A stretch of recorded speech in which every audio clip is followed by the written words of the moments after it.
So a lot of times I really do like to do a live stream, but I'm not doing it right now because what I realize is that a lot of times when I'm doing live streams, I get interrupted with the stream, which is really cool because people are interacting and stuff, but a lot of times it kind of trips me up and I don't end up really talking about what I was going to talk about. So today I'm going to talk about wheatgrass, wheatgrass juice. A lot of people think that wheatgrass juice is really expensive because when you want to have an ounce of it, it's probably about $3 an ounce. It started out as about $1 an ounce, but now it's somewhere around $3 an ounce if you go get it at like a Whole Foods or wherever. But now you can go to a lot of grocery stores, and a lot of times they sell the plant, and they'll sell like a whole little plant for about $3. And I feel like if you can just chew a bit on the grass, it gives you a lot of energy. It is good to do the juice, but I'm just saying it's also it's pretty easy to grow, and organic wheat berries are not that expensive. So really, you can do wheatgrass, and it's not that expensive. Now, the thing about wheatgrass is that if you do it kind of helps out with your appetite.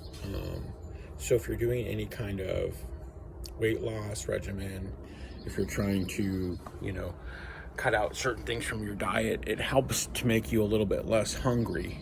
When I was at Optimum Health Institute, a lot of times they have pretty much all you can eat drink wheatgrass juice there.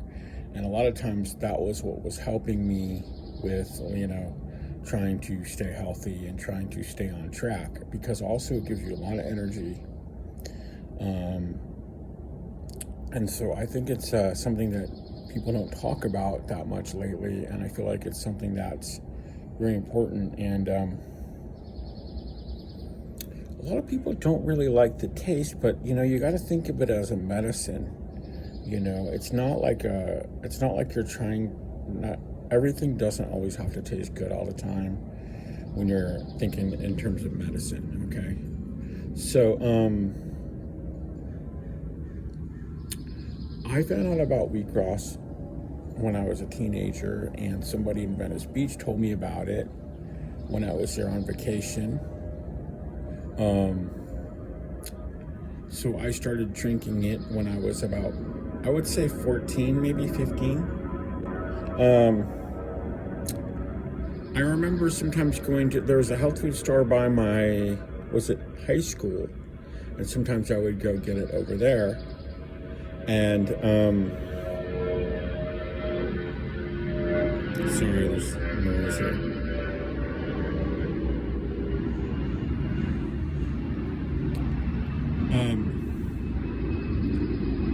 When I was in Los Angeles in about 2010, I started growing it, and I would grow like trays of it, and sometimes I even put it in my car, like in the back window, to get extra sun,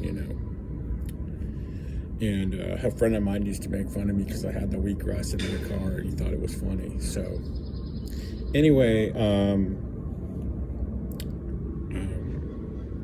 you can just get like a plant of it, and you can just munch on the grass, or you can juice it. I'm just saying, like, if you don't have the juicer for it or whatever, and you just want to munch on the grass itself, that's actually good for you too.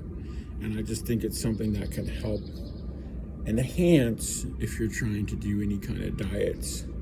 Yeah, I think even if you were doing a fast, I think that wheatgrass is okay to do. I mean, I guess that's kind of up to your discretion. But most people would say it's okay to have wheatgrass even on a fast.